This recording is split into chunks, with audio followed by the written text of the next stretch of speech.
Are we here? Are we live? Let's go.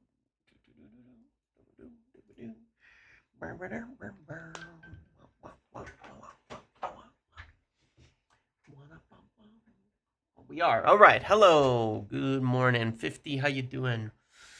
How is everybody today? Doing better? Well, I'm doing better. I'm definitely feeling better. Finally, getting over fully this week of illness that I've had. Um, so yeah, I am. But I hope everybody's doing well. James Kames, interesting. Oh, James, okay. Why Sam, Kalen, Samuel, Sean, Alejandro, Sam, Kazim, hello, afternoon. I hope you all are doing okay on this fine Friday. You know, it's spring now, and for those who've been watching now for a year, you'll remember that on Friday lives we usually get the lawn mowing guy, but he came on Tuesday. So, um, he came on Tuesday. So I don't think we'll have our lawn mowing guy on Friday lives anymore. I think Tuesday is his lawn mowing day now. Um, so I'll try to do lives on that day to make sure. Can I comment on United's chances of getting Franco Mastantuono? Not a damn clue, to be quite honest. Not a damn clue. But yes, I am feeling a lot better. So thank you. Lawnmower Man arrives. Yeah, and another awesome exclusive. It's you, Sully. Hey, Sully, my friend, been doing great work on having everybody updated on where the hell all these injuries are at. You've come out of nowhere and given everybody what they all needed to know that we were all waiting for. Really great work, Sully. And I know a lot of you have probably seen. I've retweeted and shared stuff from Sully recently on some of the medical, the health stuff, the injuries and things like that. And he's doing a great job there. Great scoop on Mantato. Yeah, well, that's one of the first things I definitely wanted to talk about. You're gonna post the Johnny Evans stuff? Okay. Cool. You're doing great work, my friend. Yeah, the Mantato thing is first up on the list. Okay, and yeah, I want to talk about Mantato with what happened and came out today. Talk about the youth, the under 21s, the budget and the striker, other deals, and then we'll yap a bit and enjoy our Friday. It took me 2 episodes to realize you weren't full of shit. Numero uno on United. Thank you. Appreciate that. But yeah, seriously, yeah, give Sully a follow because he's had really sharp information as well. So definitely do. Good guy. But yes, good morning, everybody. Are there chances we end up getting players we haven't been linked to at the moment? 100%, because with Vivell and Wilcox and all of that. I've been talking about this for a while, and I know I'm not the only one hearing this. But that we should expect to see more, young players like we saw with Leon, like we saw with Kone, like we saw with, Heaven and Cheeto. We'll be getting more players like that, 100%. There's already some, being lined up, but we will get more players like that. We absolutely will. It is a guarantee that we will get some more like that. Don't often get to join you live. Thanks for your insights, logical insights on United. Thank you. Appreciate that. You follow the NFL, which team do you support?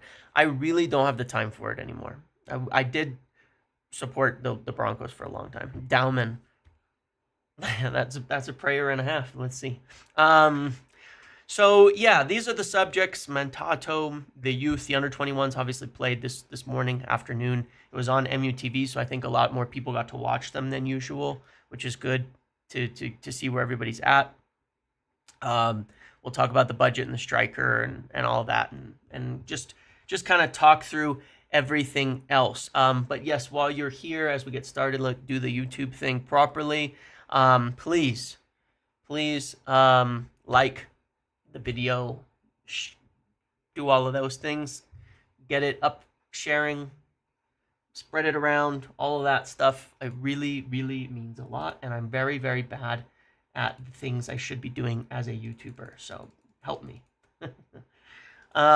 Stuart gifted 10 memberships to the Manchester United community. Thank you very much, my friend Stuart. You're always here, always watching the videos, and I really appreciate you very, very much as well.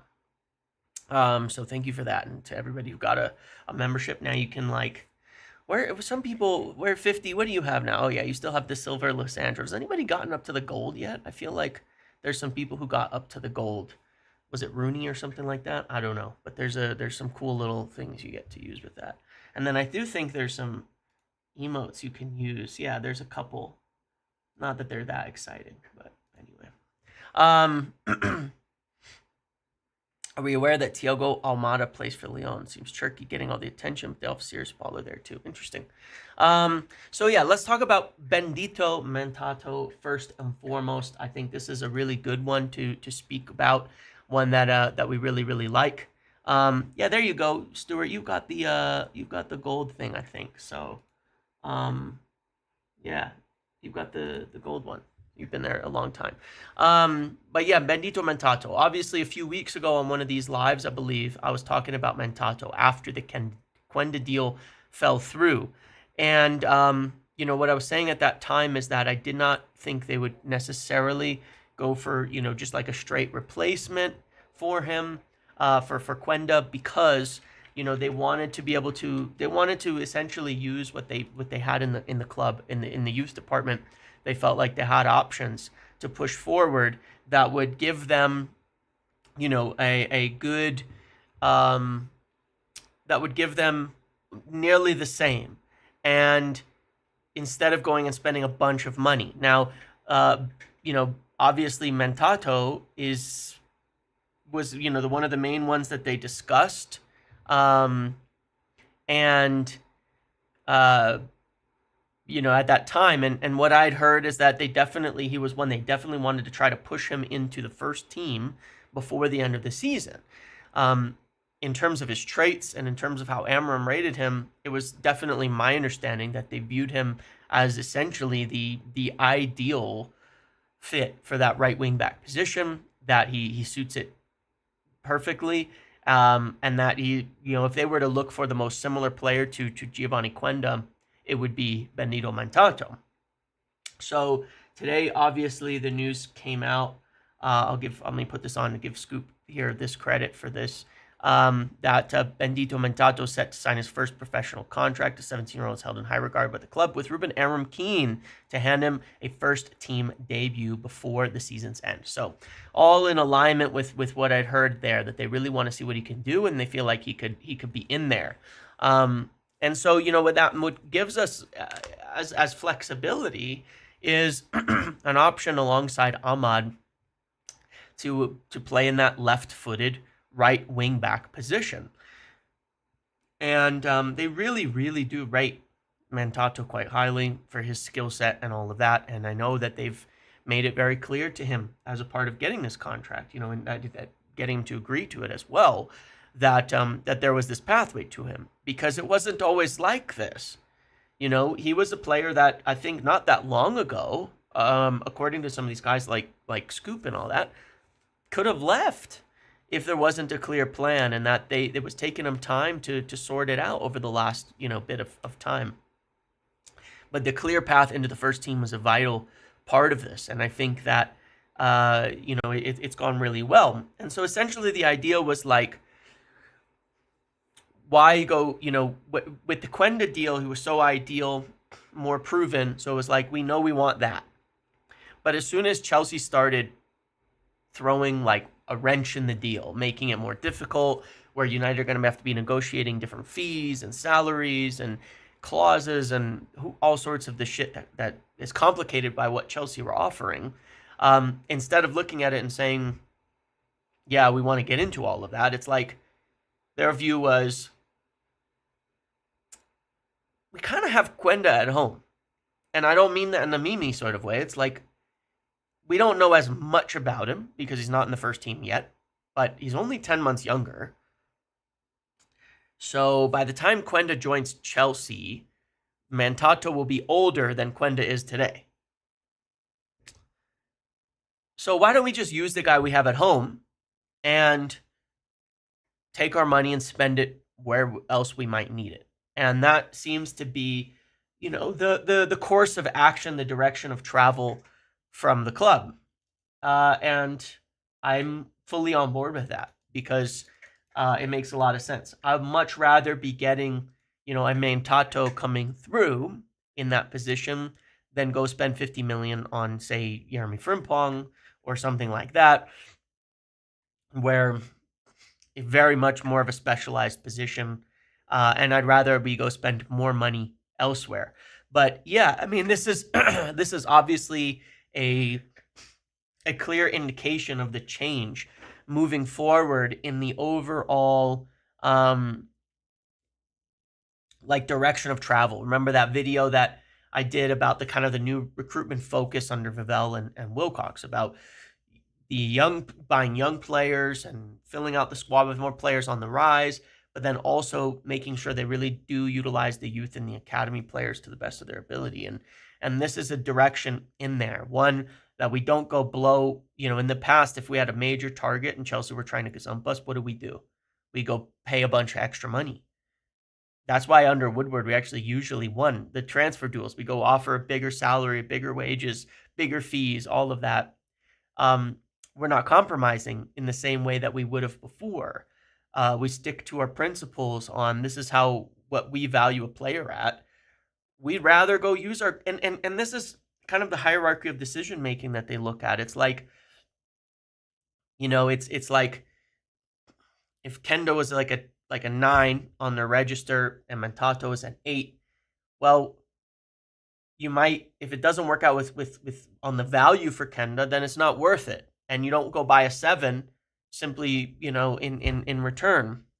I wouldn't say we did it with Euro. In Euro's case, is a little different. It's kind of like we overpaid a little bit, but we also didn't have any options, backup, like alternative options that were worth it to us, right? In a different sense. And that's part of getting better in the market too, is actually having, proper alternative decision-making processes to go through. In Euro's case, it was like, this is the best young center back in Europe. Nobody else we can get comes close. And we were losing Varane as well, Housen, I don't know. Nobody bought him. We weren't the only ones who missed out on Housen for 15 million. So, but yeah, I mean, that's where in general, we'd need to be better, is getting more alternatives for sure. But this is a good alternative plan, and I think it shows that they have more alternative plans lined up now after being in here for a year than they did in the past, and they've kind of thought it through more and more. So that doesn't mean we won't be making other potentially similar signings, because we've spoken to players like, Roger Fernandez, and we've been looking at Dibbling, and we've been looking at all these other potential players who can all play, in the 10 or the wingback position as well. So we end up with a lot of options, but we're not like exclusively looking for. We kind of wanted a right-sided 10 anyway, and so there's other options in there that even if we got Kenda, we might have been looking at too. But it's more so like we're not looking at specifically somebody who has to be in that specialized wingback position and playing for it in order to get it going. So hopefully, we still will be making more. We'll talk about other deals and things a little bit later. But it was just good alternative planning to say that profile in particular, we've got it. There are other players we could get that, not saying they can't cover that position in a similar way that Ahmad can, but maybe they don't have to be. Or it reduces our need, or either way, it gives us more flexibility. So yeah, that's what I'm Mantato. I'm very excited about this. I'm very hopeful that he gets into the first team sooner, rather than later. Obviously, one of the things to just bear in mind is that the this is worth mentioning, by the way, and we'll do a watch along for this. On Monday, um, United play in the FA Youth Cup against Aston Villa. This is the semi-final, right? On Monday. Okay, the under-18s play in the FA Youth Cup on Monday. So there was a number of players who were not there, like with the under-21s today. If you noticed that, I think I'm not mistaken in saying who is not there, because there's some of the under-18 players who usually will have stepped up to the under-21 level. Mantato played in the last one. I want to say Fletcher played in the last one for the under-21s and plays there regularly. There might be a couple of others, but there's a serious, obviously on Monday, I would expect to see Mantato, Fletcher, and a few others in there. Potentially, Cheeto as well could be back with the under-18s for that game. I think it was commented on by, what's his name? The Nick Cox, was it, right? About that, about like it depends, or maybe it was the other guy. But regardless, they should be there. So we'll very likely see the Mantato and such stay with the youth team for now. Amos as well. Yes, thank you. They will definitely be there with the under-18s for that game, because it's a huge game. Adam Lawrence, thank you. And then very likely the goal is hopefully by the end of this month that we start to get some of the, Mantato in towards the first team. Other players that could potentially get into the first team that I think are important to mention. Like in that under-21s team, there's a number of players in my eyes, and I know that there's a plan for, that need to start getting somewhere. They need to start playing with the men's team. Morehouse is one of those where there's not much more for him to do, I think, at the under-21s level. He's rated highly by United. We he hasn't yet debuted, right? But he's one we definitely want to see with the first team, I think, soon enough. But maybe not with United next season. We don't know on some of these things. But this is where United certainly, I think, need to do really well this summer, because there are a number of these young players that they got to go play first team football somewhere. Men's football, I should say, somewhere. And, we've seen how the loans for like Ahmad to Sunderland and stuff, how big of a difference that had. We need to really look at that. Like, Sunderland could get promoted, I suppose, but moves like that, Middlesbrough or something, where players like Morehouse could go if they're not going to play a lot in the first team for United, where Jack Fletcher could go, where these players can go this summer if they're not going to be a part of the first team for United. So, that would be, if they're not going to be playing regularly, I think they'd be better served going over there. There's very few talents, I think, who are good enough to make it into the first team regularly. Like Mantato could be, who could kind of go straight in and then start playing regularly. The rest of them, we really do need to get them into men's football and playing on a regular basis, and there's a lot of those. Have you seen much of Mantato? What do you think? I haven't seen a ton because it's hard to find the games these days, but what I've seen from him, obviously, his physical traits and profile to me look really ideal for that right wing back position. Can Kone develop with the current United team? Yes, and I think he will. I still think by end of season, he'll be finding his way into the United first team at some point there and getting some minutes. And I think that the ideal position for him for now in United's team that would be good to see him is playing next to Ugarte, where he has someone who can do a lot of the defensive work, take a little bit of pressure on him, let him shine on the ball. Because I think in an ideal world for him, he gets on the ball more as not like a pure defensive midfielder, and really gets to have a little bit more freedom to get up and around and all of that. What about Thwaites? I think Thwaites is exceptional too. I mean, his size could be a little bit of an issue in the midfield, but again, somebody I do think needs to be getting into first team football soon as well. Ibrahimov is still really young, but he obviously, once he kind of gets going, more now as he's been promoted so much, I mean, all the way to the under 21s today, then, I think Ibrahimov will probably use another year at least in the academy, and then, by then maybe he'll be ready. But yeah, he's an incredible talent too, and Kukonki as well, who needs to probably another year in the youth ranks, and then is probably after that will be ready to step up. But yeah, I agree with you, Sully, on all those names too. There's really really great talents in the academy, but some of them need some of them for sure need another year. Some of them need to next year be playing somewhere first team football. I think is important as well. But yeah, the younger you go at United, the better the youth team gets, and the better the players get, and hopefully in the next year or two, that really starts to pay off, where we can start to promote a couple players a year. I don't want to overestimate it, because we're not going to get 6 guys who make it to United, to the first team out of this crop. But if we can get 2, and a couple that go on loan, or that couple that could fill the bench for a little bit and provide an option, then that would be a real success out of this batch of players. If we could get a couple of 2 and then 2 or something like that to round out the squad, that would be amazing for sure. Yeah, Morehouse is a really good player, and he's rated well by United, but he's got to play.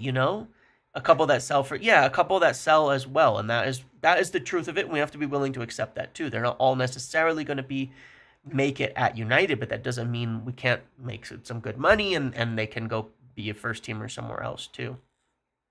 And it'll work for everybody, and make United a successful pathway for players to make it into men's football. But I'm hoping this summer is a really big one for getting some of these players, a couple into the first team, and quite a few out on loan, because we really do need some of them who aren't going to be getting a ton of minutes at the first team level at United to be going somewhere and getting those minutes too. That's going to be really fundamental to all of this. So something to watch. But I think especially once we kind of get through this FA Youth Cup thing, which is a really important game, then I think we'll see who can really make it, especially with all the players returning in the first team.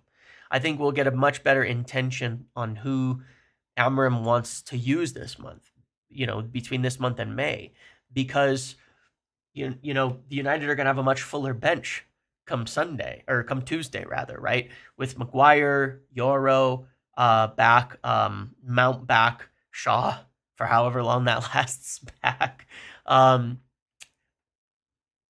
There's going to be a lot more by way of players on the bench from the senior level. That means fewer spots for the youth on the bench, but that means that they're going to, the ones who are on the bench, it's going to be really clear that they're the ones really rated, and I would expect that by end of season, if it could be Cheeto, Kone, and Mantato, I'd be really happy in seeing them kind of get some minutes. I don't know that Cheeto will go back with the 18s. He might for the Youth Cup though. That we'll just see on Monday. That I don't think he won't go back with the 18s permanently. He'll go back with the 21s if he goes down to the youth level to play a bit more. But he wasn't with the 21s on Saturday or today, so he'll either be at the FA Youth Cup game or he'll be with us on Tuesday. I'm still leaning that he's going to be with the first team right now. I don't know, but I'm still leaning that he's going to be with the first team, because he wasn't in the last round. He didn't play in the last round. That's not to say he can't play on Monday. But yeah, I guess we will see. How old is Jaden Camason? He's of similar age, is he not? He's a little older. He's 18. He's 18 from December, so he's a little bit older. Yeah, I would like to see Cheeto go with the Youth Cup game at least, and then come back to the first team. That's what I would like to see.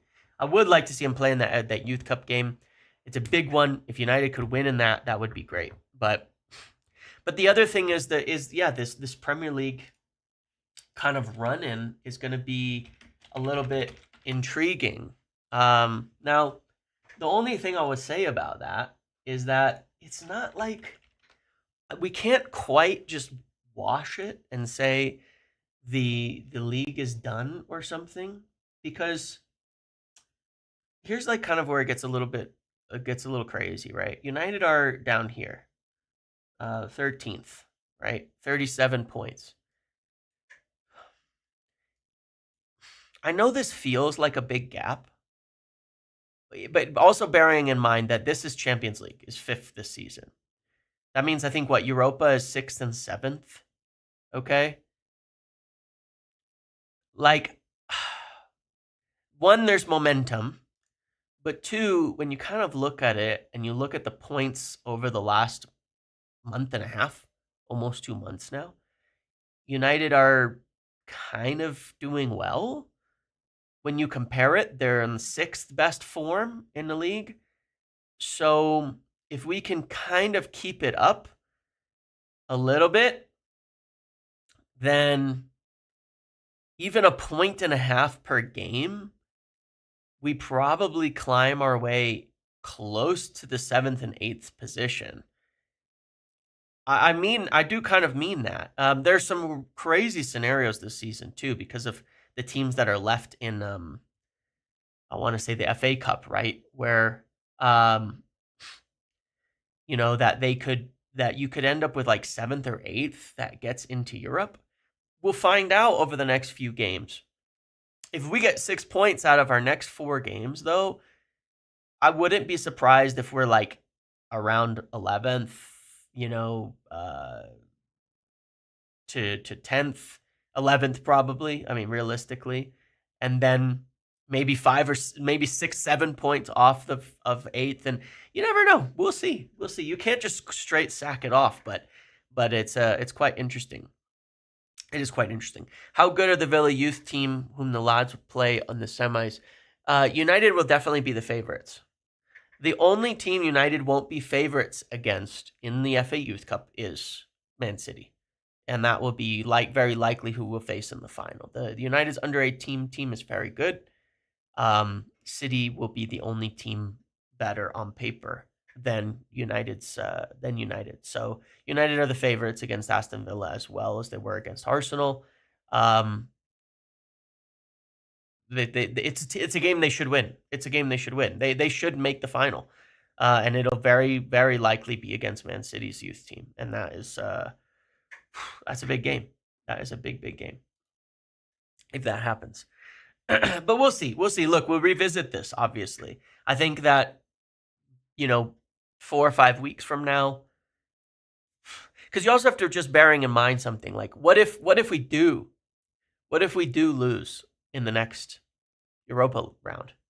Then you kind of have to go all out and try to make Conference League or something, because there's still money to be made there and still games that are worth development, especially with a young team there.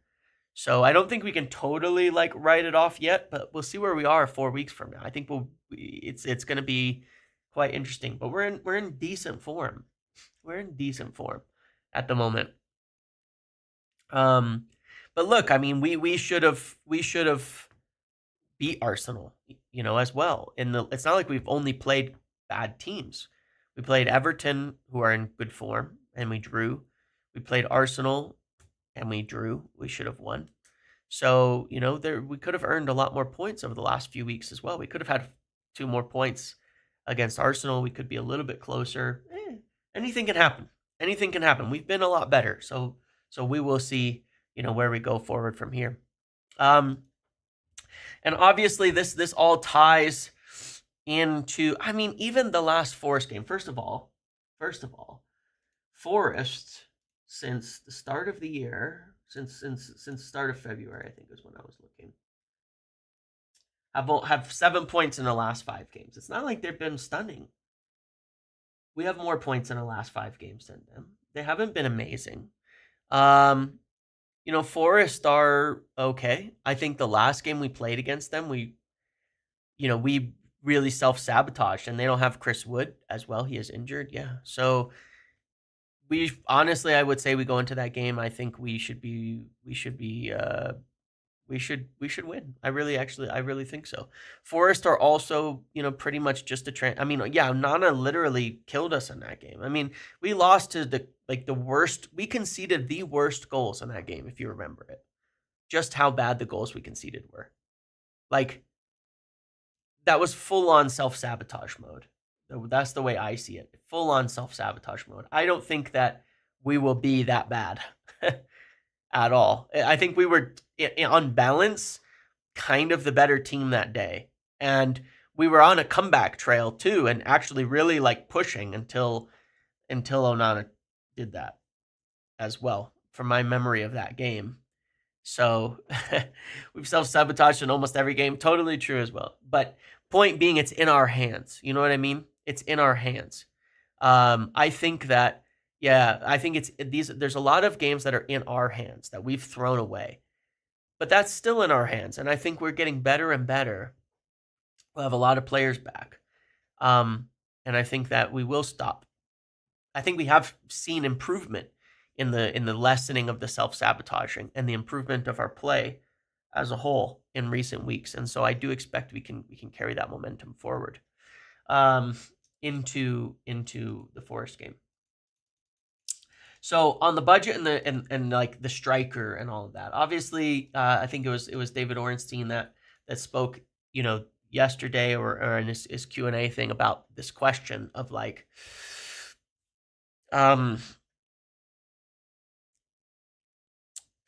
would United be going for a more expensive striker or something like that?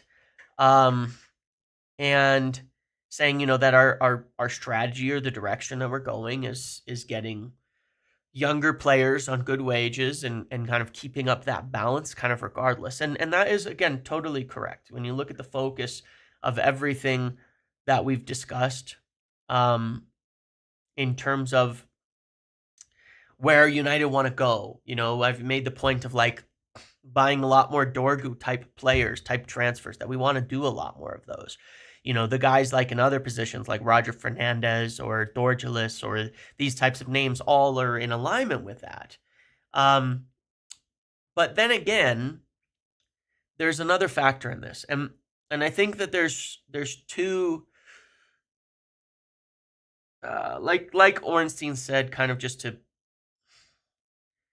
these things can change. And I understand why he's also qualifying that a bit. Because right now, United have to think with no Europe. Without Europe, there is a financial plan to make signings. Without Europe, United will want to make 4 or 5 signings that are like Dorgu. Spend 100, 120 million, get a lot of players out the door, get a lot of players in. Because we'll need a 10, we'll need a striker, we'll need a midfielder, we'll need a center back, we might need a keeper. There's a lot of things we're going to need. And we want to get some of these younger players, like fringe academy players, too, for a few positions. That's all we can do without Champions League. So that is the main direction. But if United do get in Champions League, there's a responsibility that they have and an ambition that they have that I do know from conversations I've had to stay there if we can pull it off. It's really important to them because when you look at the stadium, you look at all the things that they want to do, they need that money. And if that money is coming in every year and it's 80 million now from Champions League, maybe even more, when you balance everything and how it generates interest and all of that kind of stuff, they feel that it would present them an opportunity to do more. And obviously that doesn't mean that they're going to wipe out their plans long term and panic and say, we're just going to buy a bunch of 30-year-olds to keep us there. I'm not saying that in the slightest. It's the same plan. But there are bigger names, more proven players with that would cost more money, that can speed up the process, that are still the right guys if they can pull it off. In a few positions, and striker is definitely one of them. You're getting surgery for your ACL finally. That's good. I'm glad to hear that. But that is the way that it's discussed. So, like I've said before, it's an interesting season in general, that like it's an interesting season in general in this respect, because where there's things we literally cannot do potentially without the Champions League, unless, again, as well, we make a big sale like a Garnacho or something like that, right? But we just have to keep it in mind. We just have to keep in mind that, like, there is a plan, right? There is a plan, and we're gonna stick with that plan. Osimhen's not that old. Gyökeres is not that old. It's not like these are old players. They can fit within this in the right setting. They can fit within this plan in the right setting. But there's other people too.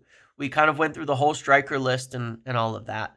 About there are other names, there are other people, there are other strikers out there that could be more expensive, but are still also young and on good wages. So we're just gonna have to keep our minds open on how this all could change more than ever, honestly, this summer. Because while they're going to want to stick to their principles on the transfer market, more things are open. Just depending where we finish, it does matter. It really, really does matter. Yeah, like Aghawa. Yeah, I've talked about him. Yeah, that's one I think within that way.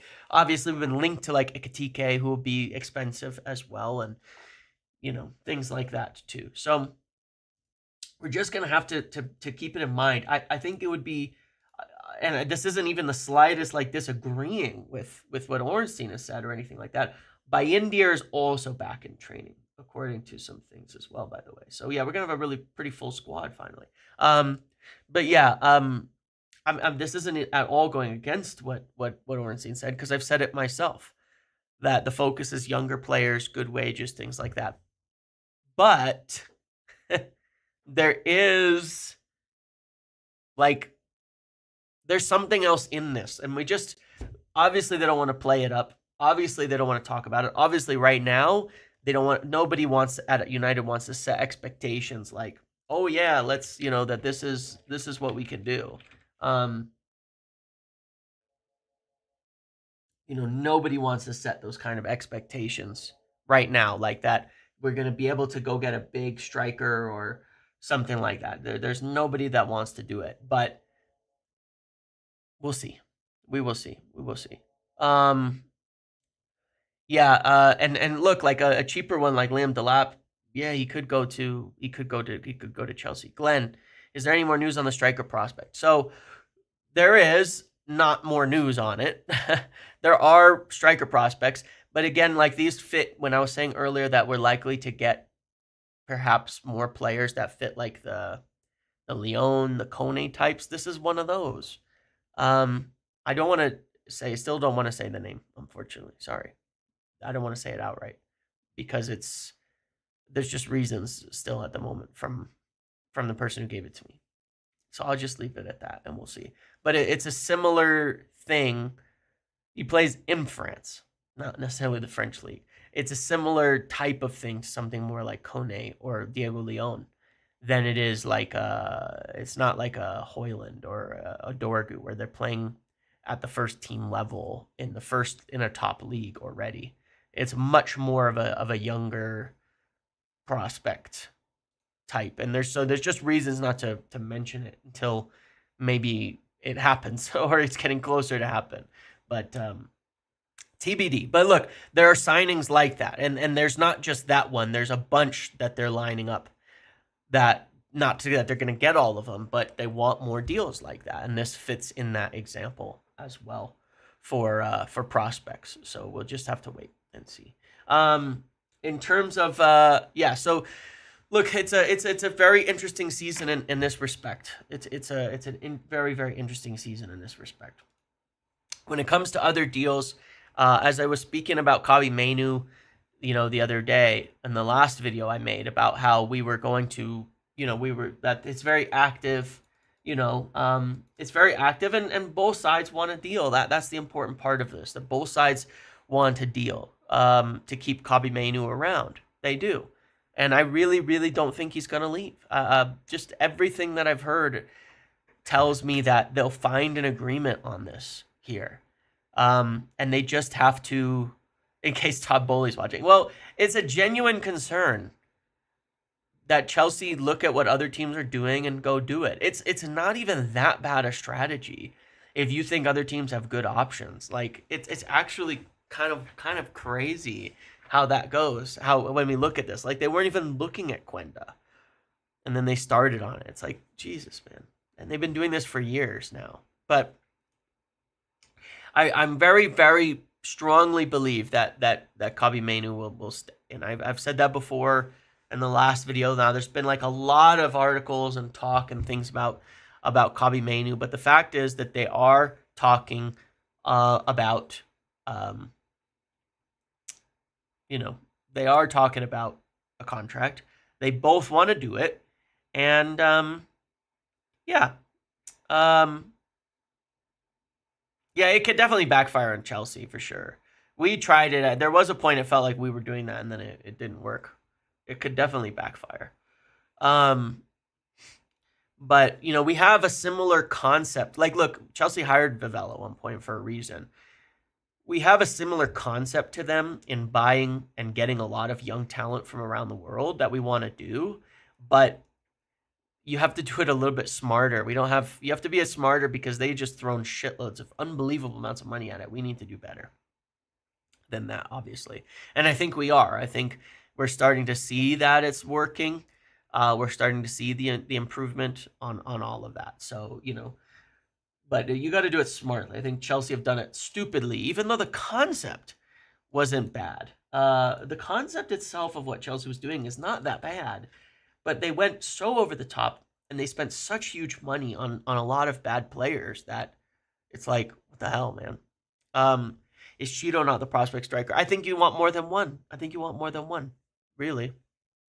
But yeah, Mainoo,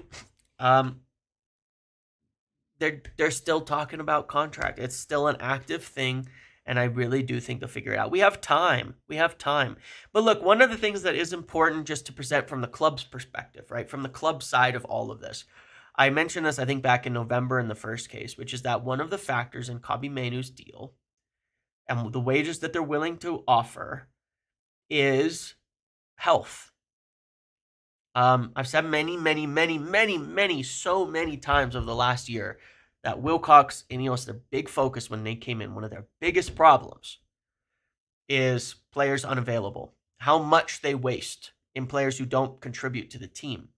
And that the big focus is, as well, we want players who are there, who are playing a lot, who are robust, who are, they don't want this 5 million a week or 3 million a week or something like that that's never playing football.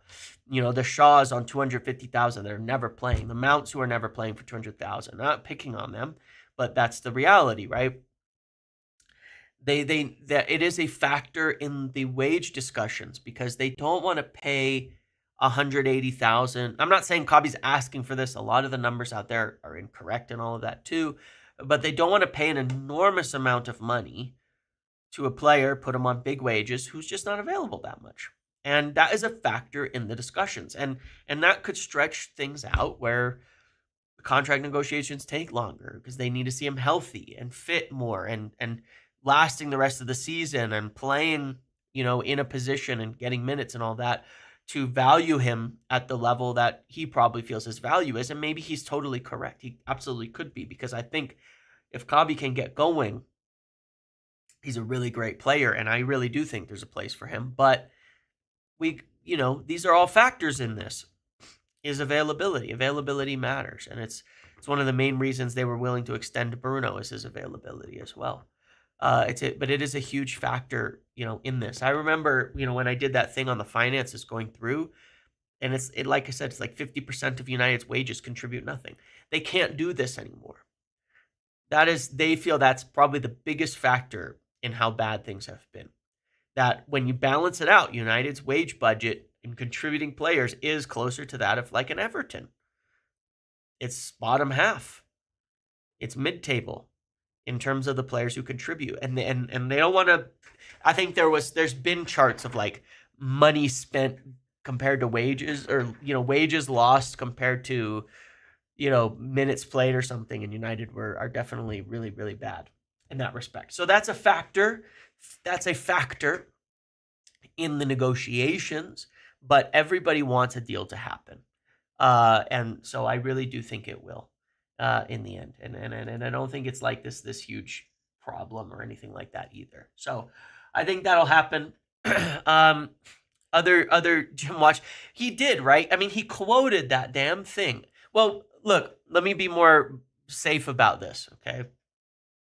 I know there are people at the club who follow the things that I talk about. Not saying like this from like an ego standpoint, but I know that there are.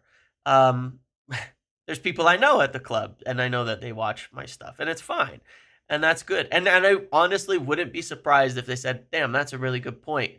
We should bring that up," and it's been mentioned. I literally would not be surprised. It's actually a very likely scenario to have happen. That it was a talking point brought up because it was a really good point. I would not be surprised if that genuinely happened. Tell them about Turkey. I know, right? So that was the next thing I want to discuss. I did obviously the tens kind of thing on a live, and then I did a tens video yesterday. What was your takeaway from that? I really want to know the chat's kind of takeaway from all of that. Obviously, there's players we don't have a lot of data on, like Roger Fernandez. It's hard to find data. You got to watch him. Dorgel is the same for me. I think you got to watch him. But I really understand from going through the stats and then watch some of those players, some videos and things like that to get a good idea of the players that they were. I really understand the links. I was almost surprised by how it made a lot of the links feel more genuine in that so many of them share so many traits, which maybe that's just because they're wingers, but it did feel like they shared a lot of traits. Like almost every single one was a very good dribbler, very competent on the ball, and balanced creatively. I think that those are important parts of what they want out of a player.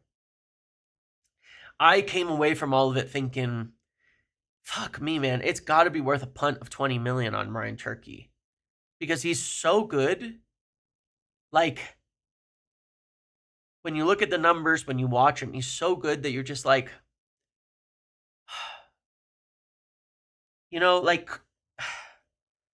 isn't it worth a punt of 20 million? like there has to be another factor in this. If no big club picks him up, that they all know that there's really something weird going on. Because you look at it and you're just like, I don't get it. And look, there's been hyped players that haven't worked out. No doubt about it. But there's people who've said they've been watching and following him for years, and he is that good. And I can't find any evidence that he isn't that good. The thing that I do see when I watch him is that out of possession, he's can be a little lackadaisical. He could be very laissez-faire with some of the out of possession stuff. I'm not saying he's not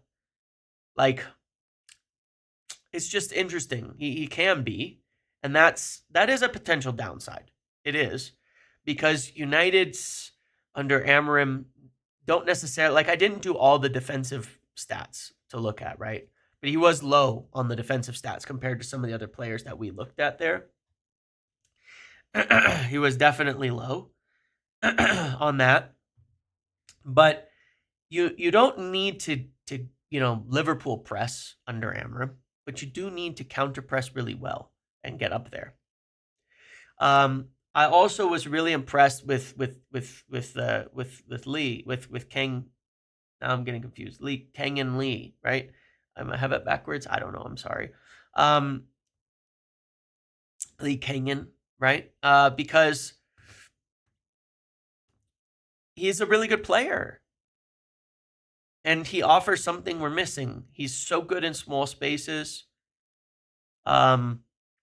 So good on the ball, so technical, creative, hard worker. You know, I imagine, in like the South Korean culture and all that, given with Park and Son and all that in the Premier League, that it's a draw. United, it was for Son, right? He'd always wanted to play for United, I think was what he said. I would imagine we'd be a draw for him. But we'll see, on that. But it's an interesting one. It is an interesting one. That I want to see more of him, and obviously he'd have to be the right price too. But he seems like a good player. That would be a very good player to have in your squad. Does he? Yeah, he seems like a good player. That would be that to have in a squad. I think that would be really important to have there. So I think he's a good option. Then there's the younger ones like Roger Fernandez and Dorgeles, and I look at those and I'm like, yeah, I think that those would be very, very good players as well. Really, really interesting prospects that you just have to watch more to see. But I can really see why we would be interested in both of them when I watch them. Dorgeles there's really something in Dorgeles' ability on the ball that is hard to quantify a little bit, but it's very direct, but it's tighter, I guess I would say. So, and he has a good strike on him too with both feet. So he's a really interesting player to watch. I think a bit more direct than some of the other 10s we were looking at in terms of what he does.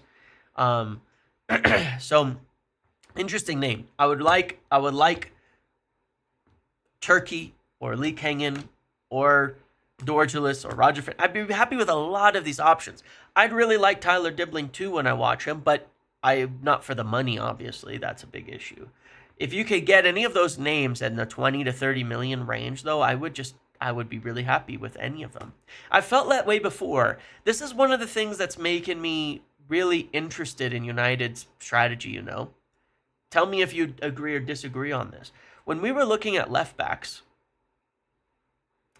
Nuno Mendes, Kirkes, Ait Nouri, Dorgu, I looked at them and I was like, I'm kind of happy with any of these options. I get they're not all identical. When you don't factor money in, I looked at them and I was like, I like them. I like any of these options. I do.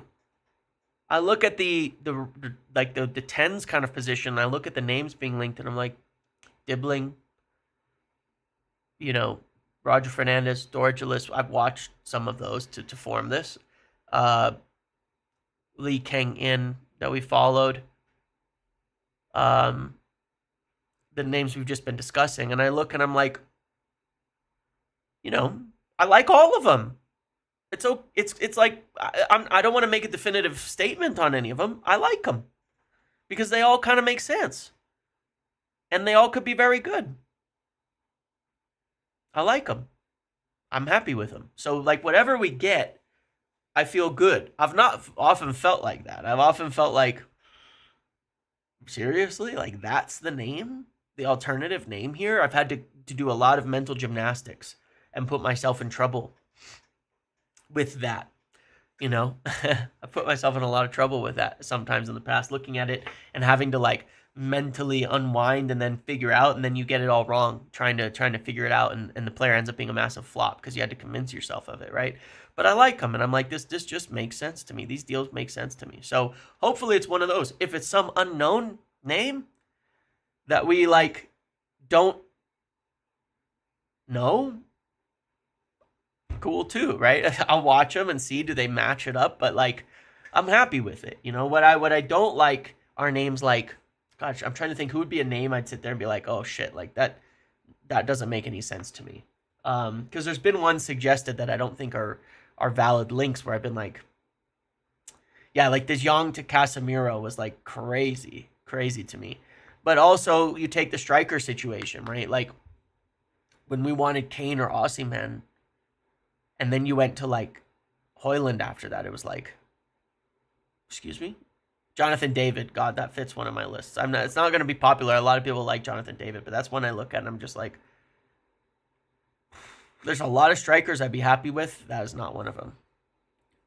That is not one of them.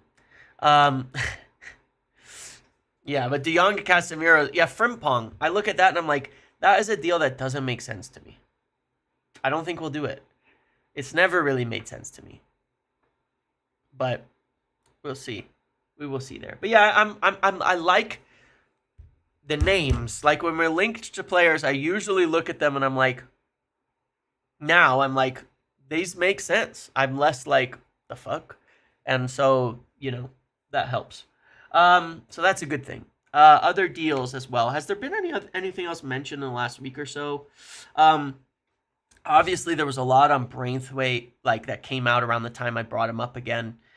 There were stories, United like him, United do, blah blah blah. Everton won't sell for unless it's a big amount of money. That's all fair enough. I think I covered that in the last live. Was there another? Was there something else?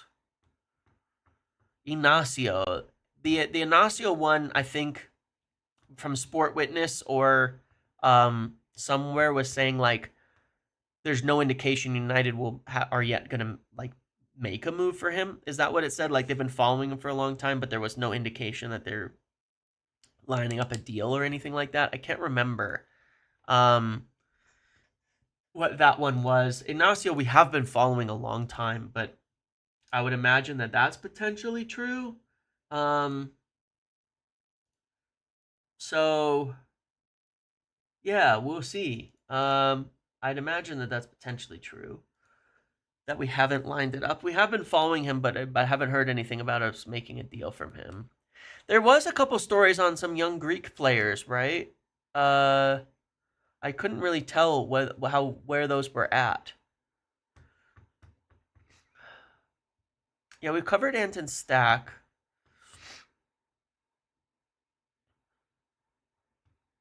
Karitsas, right? What is it, a striker? Is he like a striker? What position was he in? Karitsas? Constantine? Midfielder? I don't remember. I feel like there was a couple of links to a couple Greek players. And I couldn't remember. I don't know anything about these guys. But there were valid links for United to who was it? There was another name in the past that United, was it Tizolis? That was the Greek player that United were linked to in the Belgian league. Right. We had been looking at him. Saying he plays for the same team, doesn't he? He has this other name, if I'm not mistaken. Maybe. Or maybe not. Anyway, whatever. I'm going to get all these names mixed up, and I'm going to mess up the pronunciation of every single one of them, so I'm going to avoid it a little bit. But yes, we were talking about them. We have looked at some of these players in the past, but yeah, I don't really know. It was a guy at Olympiacos. I don't remember. I'll be quite honest. The names kill me. So we'll see. Yusuf Akcicek, I think we're still interested. We were strongly linked, so we'll find out on that one. I think that's a good... That and Jimenez kind of came up at once as two young center-back targets. The Onana talk this week was rather interesting, don't you think? I thought the Onana talk this week was a little bit interesting because, I said we're looking at goalkeepers, and then you started getting a bunch of stories about Onana right afterwards. And they were both ways, right? It was a lot of talk both ways about how he's staying, unless he's told he's surplus to requirements. And then it was like he's unsettled, and it was like a mess of different news kind of came out at once. So I don't know where that will go yet, but United have been looking at keepers. Made that very clear. I'm very certain of that. So we'll see. We'll see who can line up.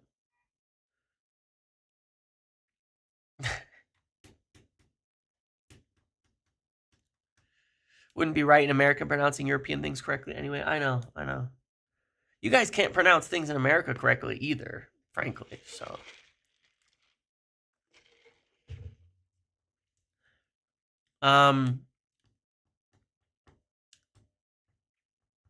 yeah. I think that was it on this yap. Was there anything I wanted to yap about?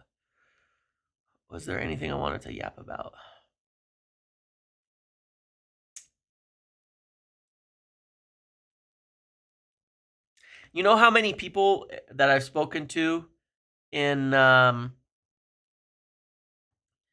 England and Europe that can't even pronounce Colorado properly? That's a funny one.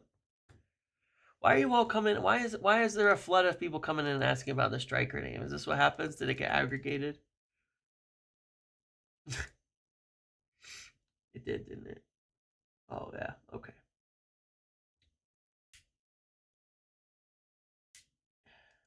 It did. Fair enough. See, that's what happens. That's what happens. Oh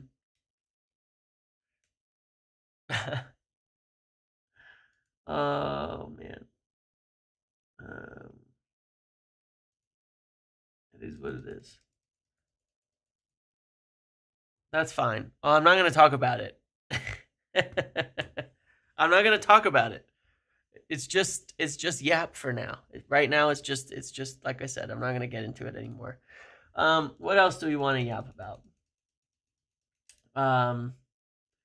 I can always tell when the chat changes, you know.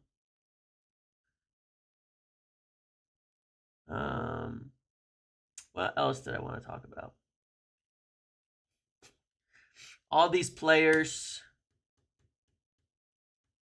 returning from injury. That's cool. That's a good thing. I like that. Should have a more full squad. We don't play till Tuesday. That's tricky. James, do you personally think Garnacho will leave in the summer? I think it's a pretty decent chance, actually. I think there's a decent chance. New Sir Jim interview today. Is there? Wait, did Kabi not return to training? Was he not named in the people who are returned to training? No, I don't think it has anything to do with his contract. He's got 2 years, guys. It's not like it's a month. He's got 2 years after this.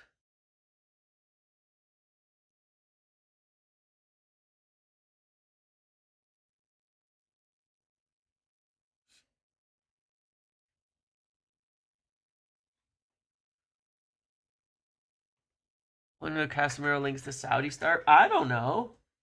You tell me, man. I'm still waiting for them to pop up at some point here. Let's see. Was there anything else I wanted to speak about? I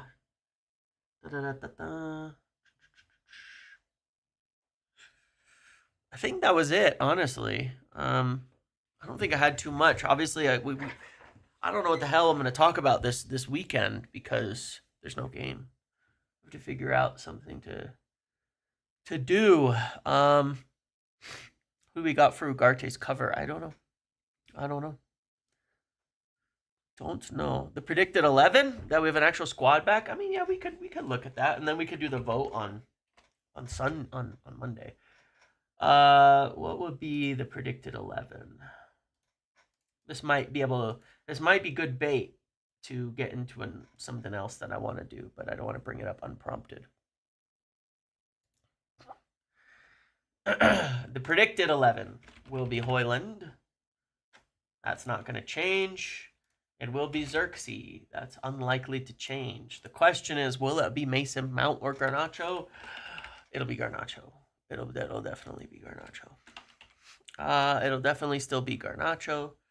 That's not going to change. The midfield will, of course, be Bruno. That's not going to change. We will get Dorgu back onto the left as he comes back from his ban. I feel like we won't be starting any changes in center back. So it's going to be what? Mazraoui. Who are our healthy center backs? Who do we have? Is it Lindelof? Is it Lindelof and De Ligt are it? In terms of who's ready to start. Now, Yoro and Maguire shouldn't have lost too much in terms of fitness, but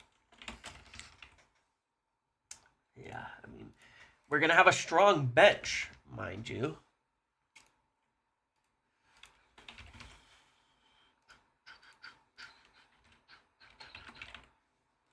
We will have a strong bench. Maguire is back, but yeah, I mean, these might swap, right?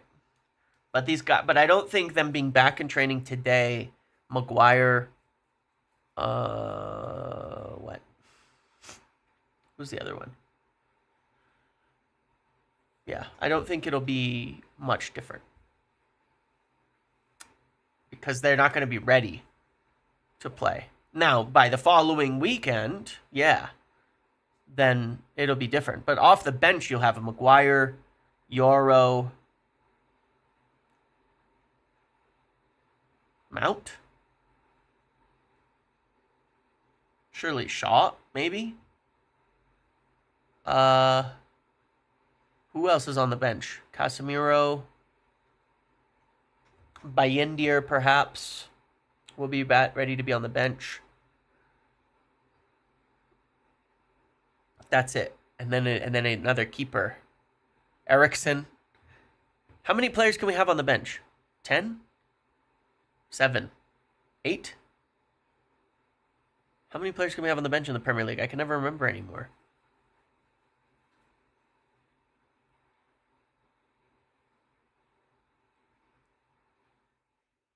8? 9? 9? 8?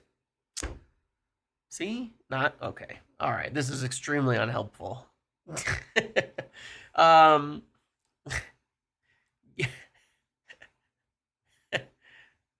I poll it right now, it'd be 50-50.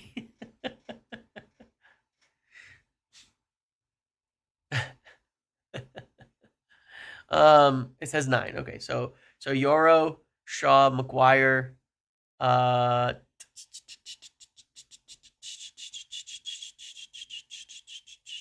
Casemiro, Eriksson,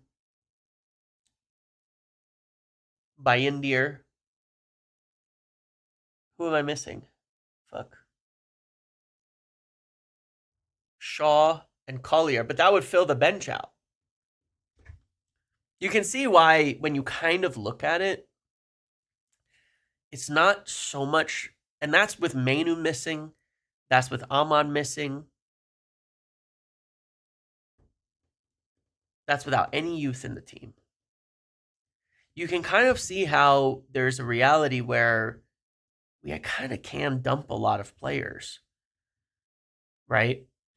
Like when they say we could dump 10 and sign 4 or 5, that's with Heaven missing. Oh my God, Mason Mount. Like, we actually have too many players. The problem is most of them just aren't good enough. We could dump a lot of players. We're not like going to be short. We just have had so many players kind of injured all at once. But those include the players that could be dumped, to be fair. Heaven won't be back yet. It'll probably be at least a few more weeks for him. But yeah, I mean, we just have too many players. I mean,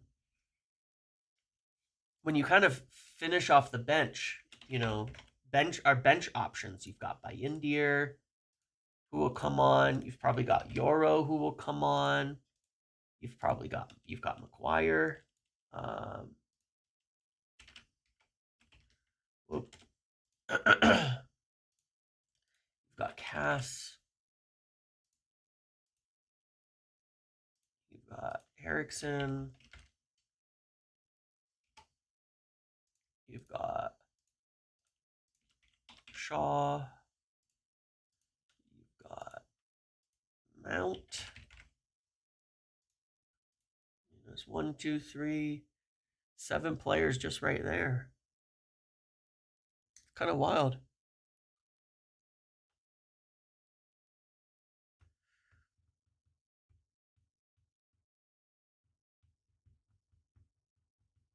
Yeah, it's interesting. I mean, we're gonna have to. That's what I was saying, earlier. We have to make decisions like who's not going to be in the squad, so that we can get young players in. Collier, Cheeto. I'm missing other players too, but imagine Ahmad and Mainoo as well, and Lissandro and Heaven. We just have too many players. It's just that between injuries and other factors, it's too many and it's not enough at the same time. And it's not like we don't have a big squad. We've got a lot of players, but we need to run it tighter and players who are more available. So, like, let's say you remove Eriksson because he's gone. You remove Lindelof because he's gone. You still have a really big squad of players here. I mean, okay. If we look at our options, like backups and everything, we still have a lot of players. Like next season, we will have a lot of players in here because I don't know. There's just a lot. I'm just looking at it like we kind of have too many players. But if you get rid of if you don't factor in guys who are like leaving or on their way out or terminally injured, obviously it's less. But you still have a lot. We really can dump a lot of players and have a smaller squad. We just have too many players, and they're not good enough. Or they're injured all the time. Because, like, you've got this uninjured team right here. And then you've got, Bayindir, Mazraoui, Heaven will be back soon, Mainoo, Ahmad.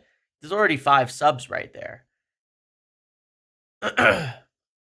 Then you still have so many who are very unlikely to leave as of yet. Kind of interesting. But yeah, in terms of the lineup, it was what I did earlier. I'm sure it'll be close to that because I don't think we don't have, like right now we have basically 11 we can pick. Maybe 12. Well, I guess Mount could start, but like it's unlikely. I would say we have 12 or 13 total players we can pick at the moment. But then we've got a really deep bench. We'll have a huge bench on Tuesday.